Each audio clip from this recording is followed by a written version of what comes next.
At Purdue, we are always learning. And with life or death matters of racial justice, we know we have work to do. We know the work is complicated, heavy, uncomfortable. Let's do it anyway. Black lives and those who receive less than the justice and equity that each human deserves are depending on it. And now is the time to educate ourselves and examine our own beliefs and behaviors. It's time to hear each other and be heard. It's time to pursue racial justice together. Good evening, ladies and gentlemen. Welcome and thank you for joining us for this concluding event in the Pursuing Racial Justice Together learning series. My name is John Gates, and I serve as Vice Provost for Diversity and Inclusion here at Purdue. In August, we began planning for a learning series that would focus on one central goal: to have a conversation as a campus community about the themes of race and racial justice. Moreover, we set out to have a conversation that would respect the many angles of approach that are possible by inviting guest speakers from different academic disciplines, professional roles, and political perspectives. Among those who joined us this year are historian Ibram X. Kendi, author of Stamped from the Beginning and How to Be an Anti-Racist; sociologist Eduardo Bonilla Silva, author of Racism Without Racists; and experimental psychologist Mahjarine Banaji, author of Blind Spot, as well as journalists and political commentators such as Michelle Norris, Soledad O'Brien, Yamiche Alcindor, Charles Blow, Anna Navarro, Michael Steele, and Juan Williams, as well as cultural producers such as Rebecca Nagel and Brian Terrell Clark. Taken together, the series has presented viewers with range and scope, and that will continue with our closing speaker this evening, who I have the honor of introducing to you now. Dr. Shelby Steele is the Robert J. and Marion E. Oster Senior Fellow at the Hoover Institution. He specializes in the study of race relations, multiculturalism, and affirmative action. Dr. Steele has written widely on race in American society and the consequences of contemporary social programs on race relations.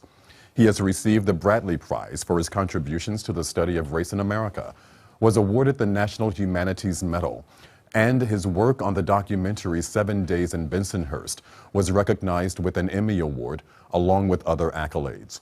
Dr. Steele received the National Book Critics Circle Award for his book, The Content of Our Character, A New Vision of Race in America. Altogether, he has written more than a handful of books, written extensively for major publications like the New York Times and the Wall Street Journal, and is a contributing editor at Harper's Magazine. Dr. Steele holds a PhD in English from the University of Utah, an MA degree in sociology from Southern Illinois University, and a BA in political science from Cole College. Thank you so much, Dr. Steele, for joining us this evening. We're really delighted to have you. Thank you. Thank you for having me. My pleasure. If it's okay with you, I'd like to begin by just asking you your thoughts on the recently announced verdict in the trial of Derek Chauvin. Well, it's hardly been a half an hour since we heard it, so I can't claim to have completely absorbed it, but from what I've seen, it seems to be to show off the American judicial system in one of its finer moments. I think the final verdicts make sense from almost any point of view. It must have been a very difficult thing to go through if you were a jury member. But my goodness, I think they did a remarkable job and are to be commended, and make the point that the American justice system still can be quite effective. Do you think African Americans should believe more in the justice system now than before? Absolutely. Okay. Yes, they should. This, I think, is a harbinger of where we want to go in the future. All I think African Americans are asking for in the long run is fairness, discipline, and this trial was a sterling example of fairness and discipline and sticking to the facts and marching through to it seems to me, a well-considered verdict. Thank you. Let's talk about your concept of white guilt. One strand that runs through much of your writing and filmmaking over the last 2 decades is an examination of the nature of white guilt, which you define as not a true feeling of guilt, but rather as an enduring loss of moral authority on the part of whites since the civil rights era. Can you unpack this a bit more for us? Sure.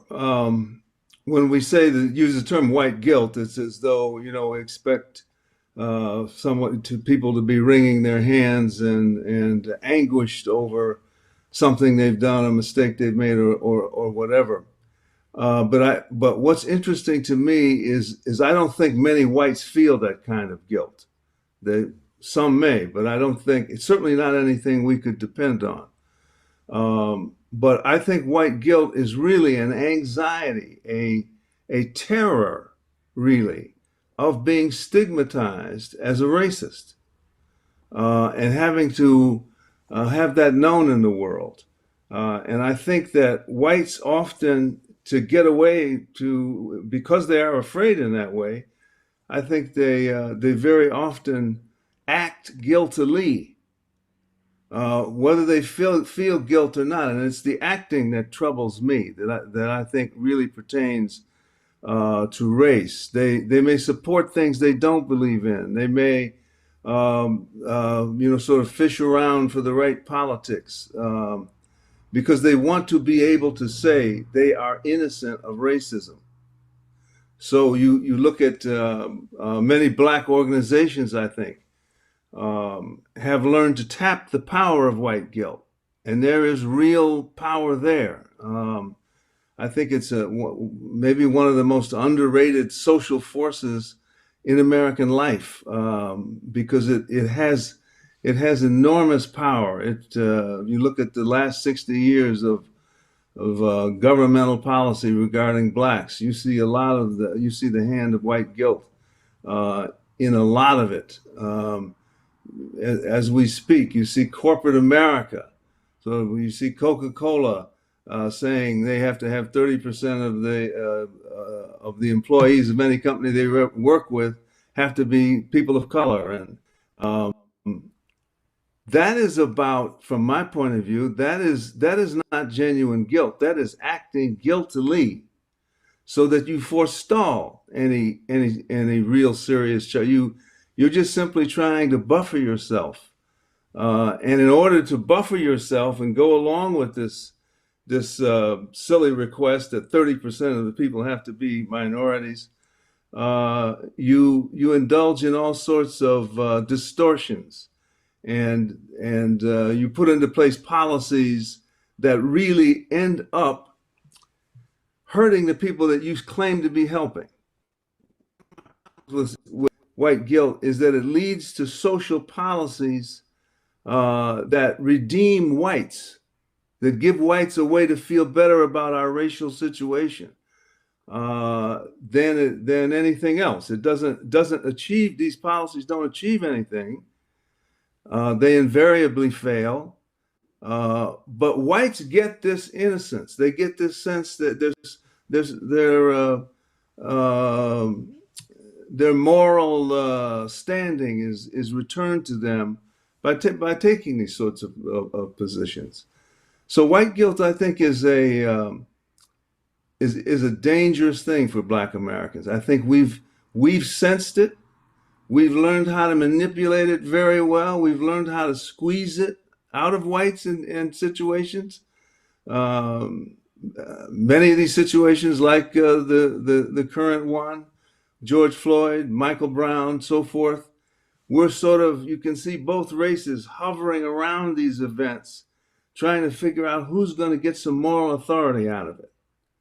And whites want, how do we get moral authority here? Blacks, well, what do? Do we protest again? How do we handle this sort of dance? So I think white guilt is a it's insidious. It never seems to go away because it's so easy to slip. I'll support affirmative action. I'm white. I'll support it. That shows you that I'm not a racist, that I'm innocent. Well, without ever looking at affirmative action. Maybe affirmative action is the absolute worst thing in the world for black people, but you support it anyway because it serves you. It makes you look, it seem to be innocent of racism. So it's a corruption. It often leads to a corruption. And I think really, it really gets in the way. Whites don't, when they just sort of, again, they're just so anxious. It is to be born white in America is to be born under an accusation that you are guilty of racism. It's obviously untrue. You're just born, but that accusation is there. And it is a part of being white in America. I have a lot of sympathy for whites. When I think of blacks, though, the falsehood about us was that we were inferior with the moment we were born, and there was nothing we could do about that. We were trapped in that stereotype, that stigma. Whites are now trapped in this stereotype that they're guilty of racism until they can prove otherwise, and we're always doing that. And they're looking for the way out of a situation for themselves, rather than whether the policy they're looking at does anything for minorities. Most of our social policies, I think, are what I call white guilt policies. They have restored some moral authority to whites, but they've utterly, absolutely failed minorities, particularly blacks. This, of course, begs the question, then, a question about black victimization. Can you expound on your thoughts about black victimization? Well, because black victimization is for black America, even to this very day, our primary source of power. This is one of the great tragedies, it seems to me, of black American life. Is that we've come to the point where our power in the society in which we live is based not on our achievement of anything, but on the fact that we have been victimized by the society and make the society look bad. And so right away in the 1960s, when the civil rights movement won its great victory, 64 Civil Rights Bill and so forth. Right away, the president comes in and there's a war on poverty. There's a great society. There's affirmative action. There's school busing. There's welfare payments. There's public housing. That's guilty whites. Those policies did restore moral authority to the American government. We moved on as a country. But they constituted in total a new oppression of blacks. That's what again, we keep coming back to that. And we have made the terrible mistake as blacks of believing that our real power in broader America is our history of victimization. It gives us a kind of immunity, a kind of entitlement. And that we can wield that entitlement within American institutions. University is a great example. But then the corporate world is now. Education generally has sort of fallen to that idea and embraced that idea of black people as victims. It's the worst thing in the world that could happen to a people coming out of 4 centuries of horrific oppression. And then to say, well, I'm gonna make it on the reputation of all that oppression. I'm gonna use it now to squeeze the guilt of whites in order to achieve whatever it is I may want. And so it makes for a very cynical, symbiotic connection between black and white Americans that keeps us behind. because we want to be victims. Maxine Waters rushes to Minneapolis, Minnesota the night before the verdict, hoping and praying that she will find some racism. She'd just be ecstatic to run across some racism, to have somebody racially snub her in some way, because racism she believes is our power, not the absence of racism, the presence of racism. Actually, many groups, you'll see that in Black Lives Matter and so forth, exist entirely on the basis of black victimization. So if you want to make many blacks mad, tell them they're not a victim. You're not a victim, and you'll get a fight. You will have a fight. Well, that's part of this sort of symbiotic relationship that I'm talking about. We have to grow beyond that. I hope today's verdict, which convicted this man of obvious horrific murder, I hope that verdict goes a long way in convincing blacks that we can get fairness in American life and the judicial system. We should be proud to be Americans in that sense. This is a vote for America today. Dr. Steele, how do we resolve this dual conflict of white guilt and black victimization toward a better, more inclusive America? I think, it's, I believe evolution is what really brings real social change. And I think we will evolve. I think already you are beginning to see among whites some backlash. No, you're not a victim, and we're tired of you acting as though you were a victim. We're not going to pay off for victimization much longer. And believe me, that has not gone very far, but there are the beginnings of that sort of a sentiment, that kind of a backlash sentiment. And I think that what will happen, and there's also on the other side, there are blacks who are becoming openly conservative. And what I think they mean by conservatism is separating blacks from white guilt. That makes you a black conservative, no matter what your politics may be. You want to be independent of that, and not influenced by it. I subscribe to that sentiment myself. I think obviously it's time we separate in a healthy way from that codependency that we so easily get seduced into. And whites are so unrelentingly guilty, so unrelentingly ashamed of America's history, as much or more than we are, that they're just an easy mark. And look at the way Black Lives Matter has taken over much of the American education system, public education in the United States, by a radical black group with a radical black ideology. That's white guilt. No one is blacks are dubious about most of the reports like that, have reasonable doubts about it. Whites just thank you. Anything that I can use to dissociate myself from American racism is what I want. And it's hard to pass that up. It's hard for black, I understand. It's hard to pass that up. You can get a job that way, a career that way, a life that way. And all the more believe in the victimization of your own people as their sacred truth.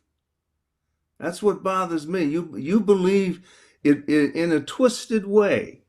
It seduces blacks into believing and doing business on the basis of their own inferiority. Yes, we are inferior. We need your help. You mentioned universities. So let me ask you, what role do you think educators, particularly in higher education, play in perpetuating or counteracting such feelings as white guilt or black victimization? How should educators be thinking about presenting these topics, race and racism in college courses and on college campuses? They should stop offering nothing but black liberal intellectuals. They should mix it up, 50, at least 50-50. Let's see some thoughtful people from the other side. And there are now many, so that there is a debate. And the left has survived by becoming something of a cancel culture. They cancel what they don't want to hear, what an opposing point of view. I haven't seen that on the right, but I see that all the time on the left. And so there is, particularly in universities, a preponderance of taking for granted the spurious ideas of black liberal intellectuals. Have nothing against these people. Sometimes they make very good points. But my goodness, I bet you don't read much Stanley Crouch in the literature classes in universities today. Stanley Crouch is one of the greatest critics Black America has ever produced. We don't read much Ralph Ellison. Ellison wrote the greatest American novel ever written. His criticism, his writing on Black American culture is unparalleled. So many, there are countless of his devoted students who, like myself, who have learned the meaning of life from people like that, Richard Wright and others. We don't get them. We just get people who do one thing and one thing only: reinforce our victimization, bemoan it, cry tears over it, weep. They're really embarrassing to indulge, to take pride in your weakness because it was caused by racist white people. And you can use that as sort of muscle. We're cutting ourselves off from our own strength. We don't believe in ourselves enough. That is the biggest problem Black America has. We don't believe in ourselves. And so we play these games with white people. Way out is we believe in ourselves. Take a chance. Throw your hat in the ring. Compete with the best in any profession without regard to race. Let's talk about affirmative action. Over the years, you have offered several critiques of affirmative action programs, which you believe have largely prevented African Americans from competing with their white peers. Can you share your thoughts on these programs? They are the horror of horrors. They are they are the public policy that grows out of that dark symbiotic bond that I'm talking about of Black and white America. White America comes up. Oh, we're proud of our affirmative action program. Now they call it diversity and inclusiveness and unconscious bias, and I can't remember all of it, but that's what we. Well, I lost my train of thought there for a minute. Was the first part of what you said? Over the years, you've offered several critiques on affirmative action. How do you think affirmative action programs have helped or hurt Black America? One of the things we notice from affirmative action, you can go into, let's say, a medical school, good medical school, and they all have affirmative action programs. They all admit Blacks, and they all admit Blacks who have trouble doing the work. There are many Blacks who have no trouble doing the work and do fine. But if you go to those schools, you look at the distribution of grades from top to bottom, you see Blacks at the bottom. And how could that? It couldn't be otherwise. Affirmative action takes you out of the level of accomplishment that you're actually at and puts you precisely into the level of accomplishment that you're not yet ready for. It engineers your failure. It makes you believe in your weakness rather than your strength. It corrupts you morally in terms of character and walks away and says, well, aren't we doing a wonderful thing? We have 8% more blacks here this year. We're ruining, that we're breaking. We're making them make a Faustian bargain with the devil. We'll give you this racial preference. It's a horrible thing. It shows you how far we have to come yet in terms of developing our consciousness, our pride, our dignity, our self-esteem. And we have to take possession of that. Whites can't give that to us. There's an affirmative action is not going to do it. It's just going to put you in a situation where you experience humiliation and failure, mediocrity. And you're going to buy it because you're afraid to open your mouth against affirmative action because everybody you know will hate your guts, which is true. And so there we sit. We have got to begin to open ourselves to other points of view. We just really have to be. One of the reasons Western civilization is so indisputably great is because everybody had a voice. You have great thinkers in every community, every country, every age. Take on a thinker from 200 years ago and learn something from them. We don't, universities today cancel out people like myself. And think highly of, think that's a good thing that they're doing. They're fighting the cause because they don't want white people to hear what I'm saying. They're utterly terrified that whites would feel a license then to believe that the blacks that they're corrupting the people they're trying to help.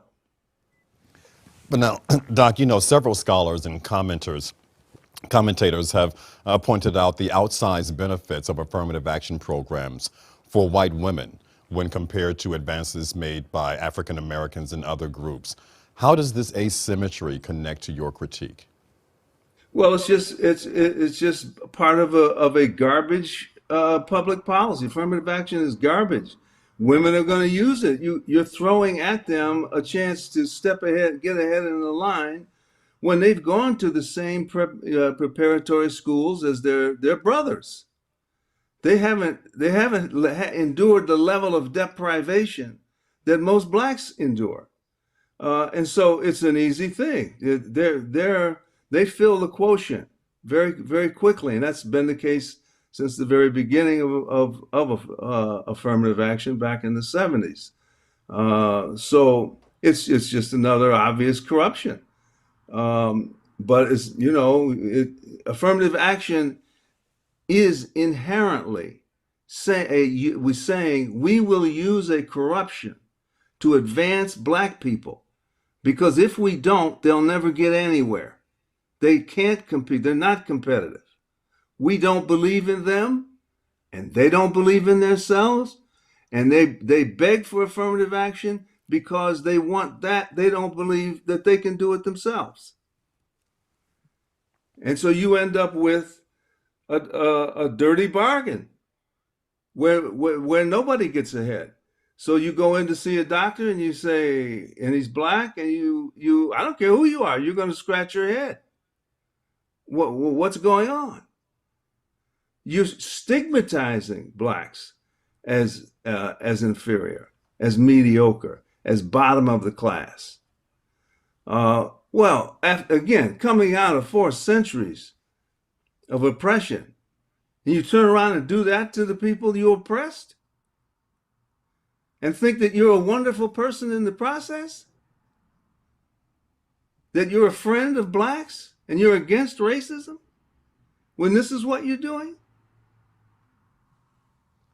So, many programs that are on college and university campuses to support black students and scholars are really geared around mitigating deficits what are perceived to be deficits. Very few are focused on the excellence that our students and scholars bring. Should we maintain the posture of supporting blacks to come up to speed, as it were? Or should we lean in, perhaps, on their demonstrated excellence and expect high standards and excellent results? My answer to that is, suppose we were running a basketball camp and we're trying to get the most talented people to play basketball.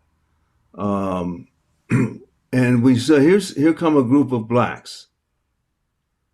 Are we going to say that, well, they're black and they probably come from a single home and they probably went to poor schools, and so we're gonna put them on our basketball team anyway as affirmative action? How is it that we came to dominate that sport? Was it through affirmative action? Was it through somebody taking responsibility for our development? No. We love basketball. We work at it demonically. We make an art form out of it. We transform the game. Now, if you look at all the players, they have all of the social liabilities blacks everywhere have. They probably don't have a father around. They maybe have siblings, but all different daddies. All the whole scenario. When they come out on the basketball court, we do not make any excuses whatsoever. We don't care if your mother's strung out on drugs. We don't care if you name it. Have you got any moves? Can you play this sport? If you can do it, the world opens to you. The point I'm making is that excellence beats all. Excellence resolves arguments. It wipes away stereotypes. I can remember when they said, in football, blacks can't be quarterbacks. In baseball, blacks can't be pitchers. Well, what an excellence put all that to rest. Nobody says that today. I don't see any difference between that and becoming a lawyer or a doctor or a businessman or whatever.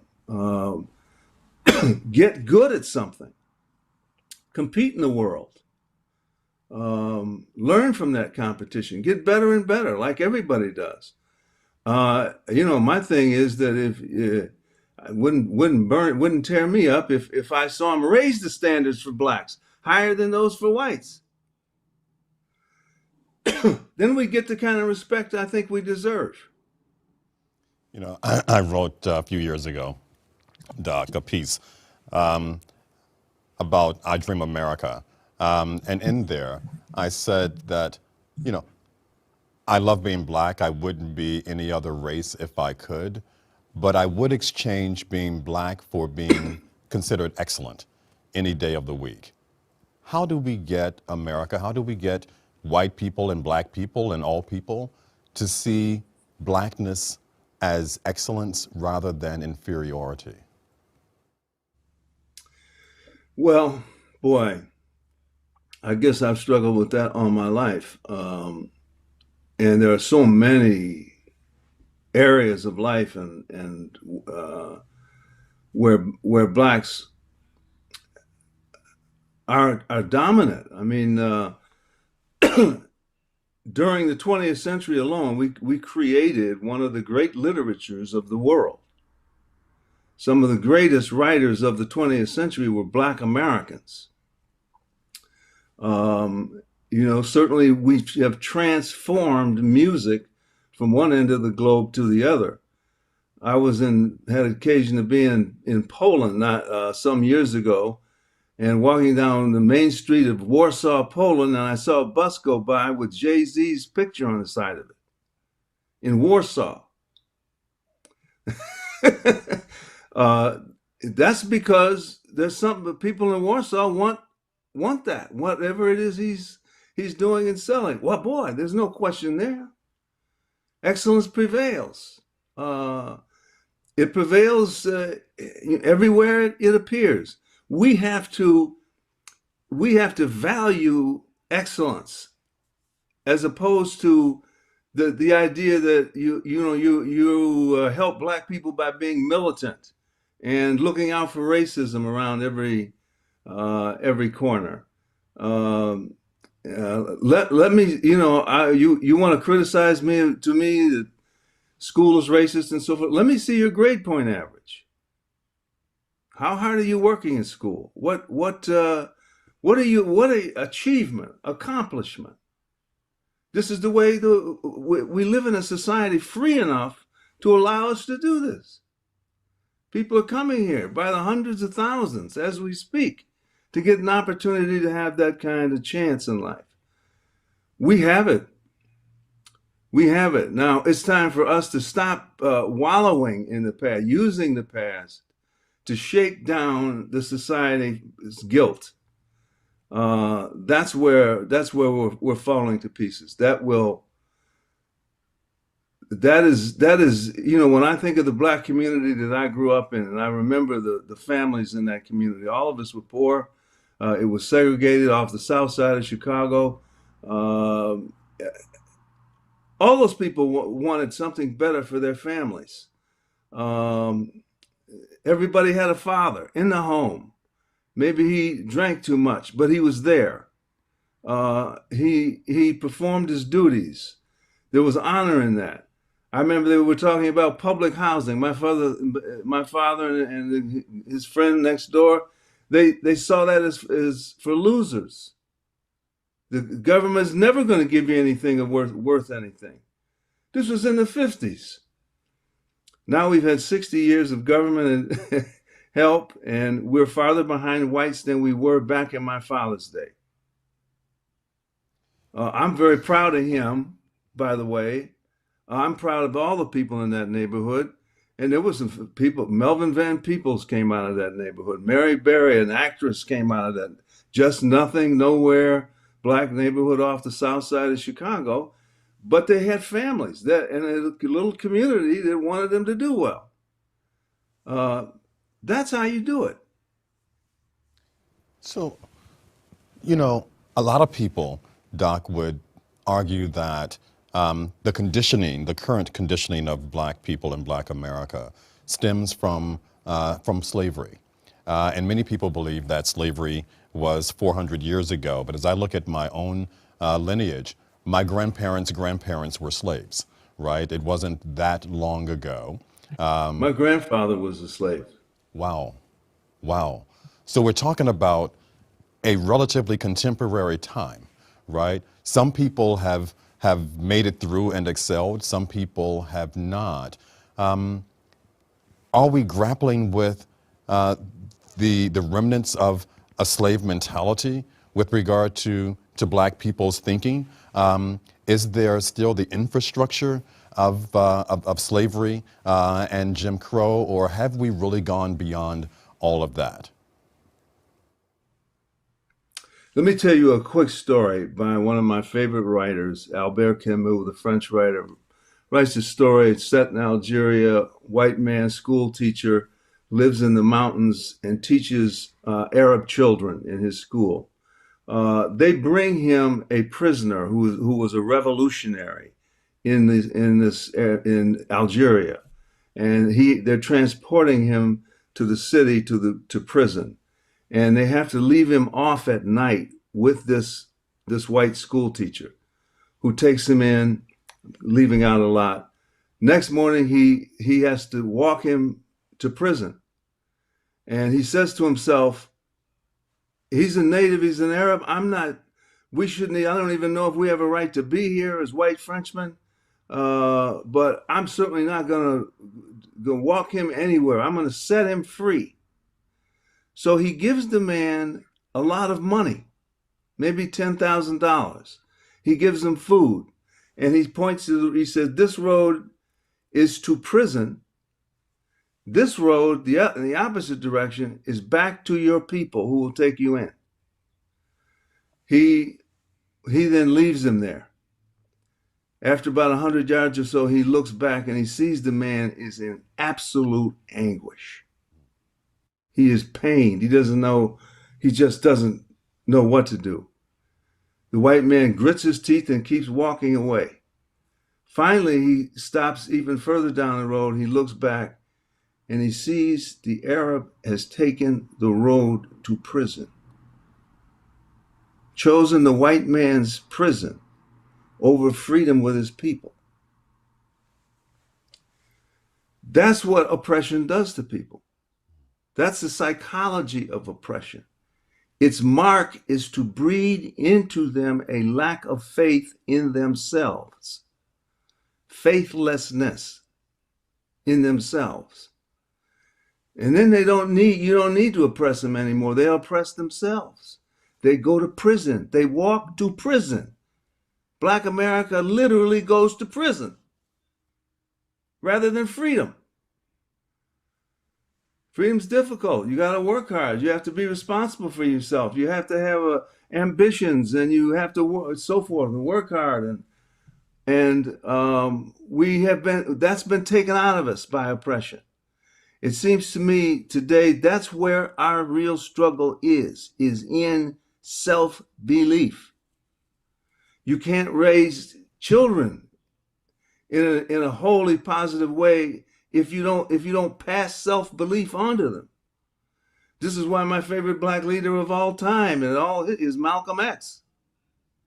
Malcolm said, self-help. Don't even ask the white man for something. Well, I don't know if maybe that's extreme, but the point is absolutely on the money. Malcolm said, believe in yourself. And so I apply that framework. I love to see, nothing makes me happier than to see when blacks achieve excellence. That just warms my heart. Since the 1960s, there have been many organizations that have claimed to follow in the footsteps of the civil rights movement, including contemporary groups such as Black Lives Matter. What is your reading of these organizations and their political philosophies? Are they reflective of a contemporary civil rights movement? Yeah, they are. They believe in the power of victimization and nothing else. They take us backwards.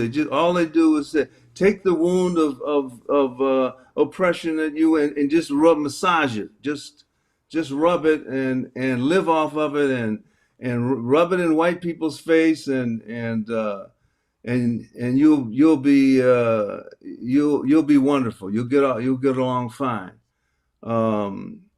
They are the enemy of Black American advancement and development. They don't know it. They're innocent of it, because all around them, everybody's telling them that that's wonderful. But they end up being they make excuses for black people. They don't help us develop. Here's the big thing. I don't really care what your social policy is, whether you're Democrat or Republican. None of this matters. None of this really matters. Except that you take responsibility for yourself and make yourself into something. Make an effort. And these organizations wait for situations like George Floyd to see if there's a little kernel of victimization in there they can rub in white people's face. And of course, that was one of the most horrific things anybody's seen, killing the man with the knee. So boy, if you overlay that with race, my God, it looked ugly. It exploded all over the world. Black Lives Matter was born in response to black suffering and victimization. They trade on black suffering. They're happy with it. When they don't have it, they're impotent. They have nothing to work with because they don't develop themselves. They squeeze black victimization for all it's worth. They're hustlers. And we need to we need to stand up to that, and we're going to have to. There's going to come a day because it's unavoidable where we start to say, what's wrong with you people? It's you're whatever all the fighting that went before, and this is what you come back to. Um, Somebody needs to say what tell them the truth, which almost nobody dares to do. We've received some important questions from students here at Purdue, but before we turn to them, I'd like to close this portion of our discussion by asking you to speak about your conviction that there must be a greater emphasis on citizenship as a common theme in the American experience. Can you talk about that a bit for us tonight? One of the things that has made America a melting pot is its concept of citizenship, which I'm a strong believer. I am a citizen of the United States before I'm black. My citizenship is my collective, my group identity. I'm an American. I also happen to be black, and that has led to a certain experience in America, in American life, and so forth. And I'm proud of much of it. But I am an American citizen. I have the same exact rights as people, other Americans, same responsibilities as other Americans. And the beauty of America is that it removes people from their atavistic identity. Your color, your fate is not the color of your skin. It's the content of your character. And that's why I love citizenship. It is the Martin Luther King content of your character, all in a nutshell. And it is the way forward. The way forward is not to isolate and sort of go off into cobbles of anger and resentment and so forth. It's to join the wider world, the broader world. That's where life is. That's where possibility is. That's where our future is. It's not by becoming, as I did in the 60s when I was in my Black Power mode and become a cultural nationalist, we used to call ourselves, and hate all white people. That's not going to work. I'm glad I found that out pretty early on. But we overrate race. We give it too much importance. And then we ask people not to hold our race against us. Well, we hold it against ourselves. Here's our first student question for you. Okay. Hi, my name is John Luigi. I'm originally from Indianapolis, Indiana. I'm a sophomore in economics at the Krannert School of Management.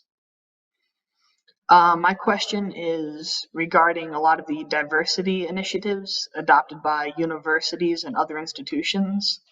I do not believe that they were adopted after fully weighing the consequences. And so I'd like to know, once everyone has been classified by their immutable characteristics and treated accordingly, do you believe that we've made the world more equal?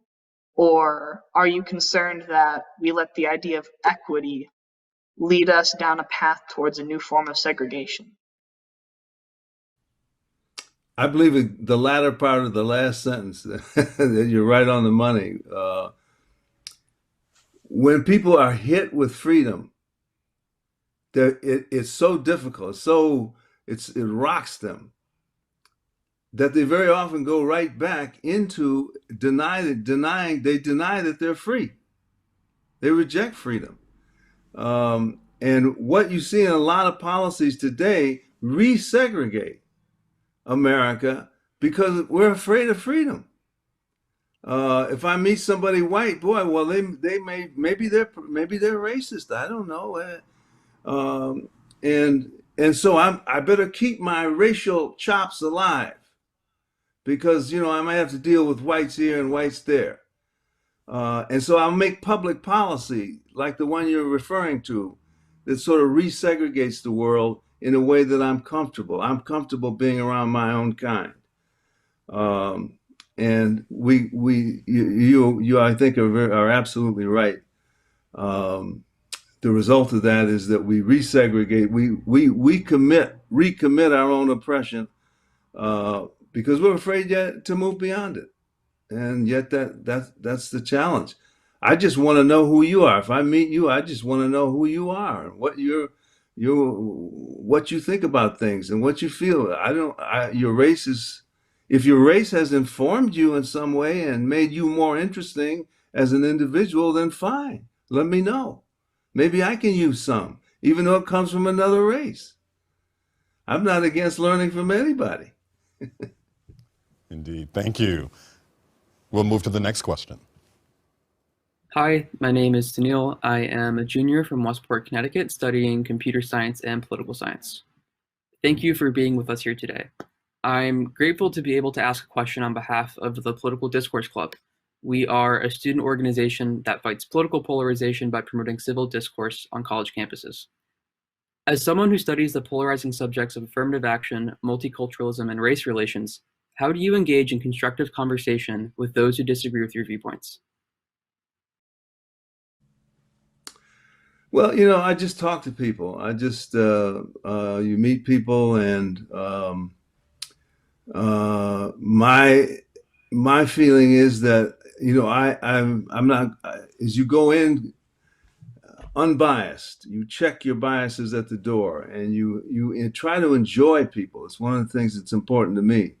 I feel honored to be able to talk to people and find out what they really think and push them a little bit, and maybe they push me a little bit, and we have an interesting conversation.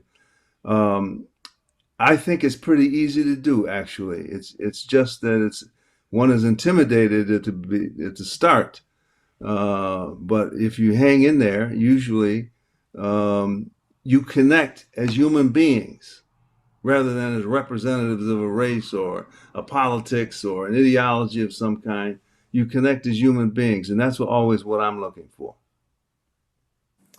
Hello, I am Sneha Jogi. I'm a senior studying agricultural communication at Purdue University, and I'm from Fishers, Indiana. Today, I'm representing the Purdue Foundation Student Board. Since George Floyd was murdered, it seems like the media has started to report on the injustices around Black murders and shootings.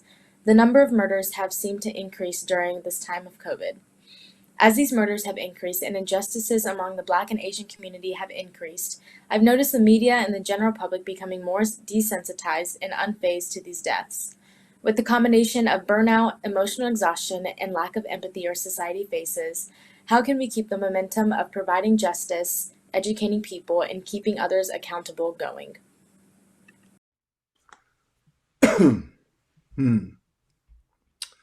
um, could you say the last part again? I'm not quite sure I heard that right. Or is she not and unfazed to these deaths? With the combination of burnout, emotional exhaustion, and lack of empathy our society faces, how can we keep the momentum of providing justice, educating people, and keeping others accountable going?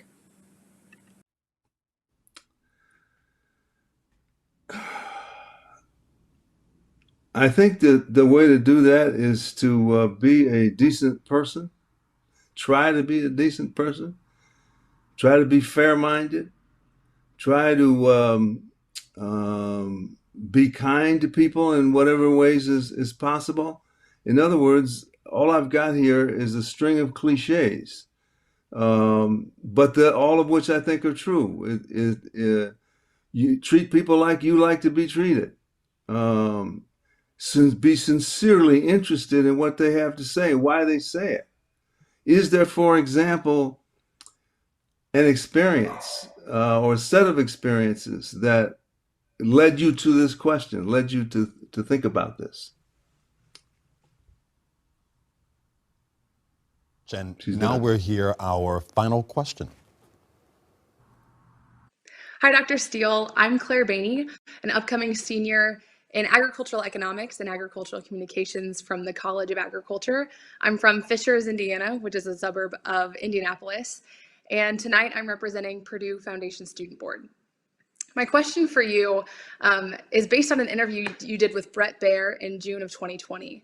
You shared that Black Americans need to, and quote, engineer themselves into equality and not rely on white Americans who initially, in quotes, took over Black Americans' fate to do it for them. How do you balance that idea with the fact that white Americans manufactured systemic racism and we still feel its legacy today? And as a follow-up, what do you say to Americans who are predominantly white and conservative, who quote you to fuel their own confirmation bias and belief that systemic racism and white privilege don't exist and that anti-racism is a farce? Well, I'm glad they believe systemic racism does not exist, because I certainly believe it does not exist. This is the freest country in the world.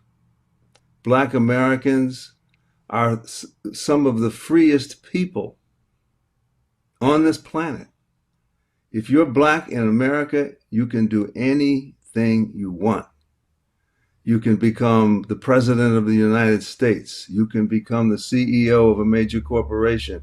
You can become a movie star. You can become, I'll be here all day outlining the enormous, the immense volume of possibilities that are open to you. And when you say systemic racism, I know one thing: you're afraid. That's your security blanket. Take away the systemic racism and you have to look at what? I'm free? You're like that Arab I was just talking about. You walk to prison. You say, no, I'm not free. Systemic racism. It's out. Oh, it's after me too. It is restricting my life. Everywhere I go, there it is, just a quarter inch underneath the surface, and I have to deal with it and so forth. And I'm a victim. You owe me entitlement. And you're right back in that symbiotic bond with white people that destroys us, doesn't destroy white people. It's a casual thing for them, but it's everything for us. And so when people tell me that the white people don't understand systemic racism, I'm happy, because here's another unspoken reality. Since the 1960s, white America has accomplished a moral evolution far greater than anything ever in the world. Where else have you seen a people transform themselves from that kind of racism, living off of it, to a place where they actually have goodwill toward blacks? There's a lot of goodwill in white America. There's a lot of people who want to see us do well, who want to support us, who would like nothing better than to see us thrive. So again, when you see people talking about systemic racism, they're just saying and I fully understand them saying it. I've felt it myself.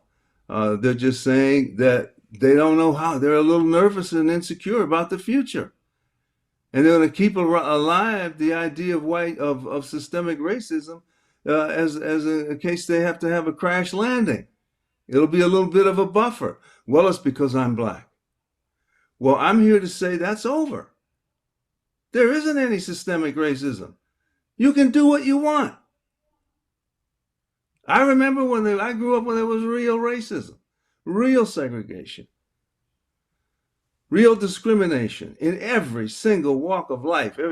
So for somebody to tell me today that there is systemic racism out there, then you know that you're just dealing, sadly, with people. And this is where I take responsibility as a Black American. We need to stop each other from telling those kinds of lies. We need to stop that, because we're the ones who get hurt. We're the ones who pay by disbelieving in ourselves. We need to stop that. There's no systemic racism. If systemic racism is going to stop you, then you're going to stop anyway. Dr. Shelby Steele, this has been a really important conversation. On behalf of Purdue, I want to thank you once again for joining us and for your insightful and instructive commentary this evening. And thank you to all of our students who submitted questions for Dr. Steele. Thank you also to everyone watching from home and all who registered to attend the events in Pursuing Racial Justice Together this year. I hope that you have found the series to be informative in terms of content, provocative of further thought, and engaging in its virtual delivery. As we close, I send my heartfelt thanks to all of our faculty moderators, collaborating units, and divisional staff for their contributions, as well as to Purdue Convocations and the Hall of Music Productions for their efforts throughout the series. Be well, take care, and have a wonderful evening.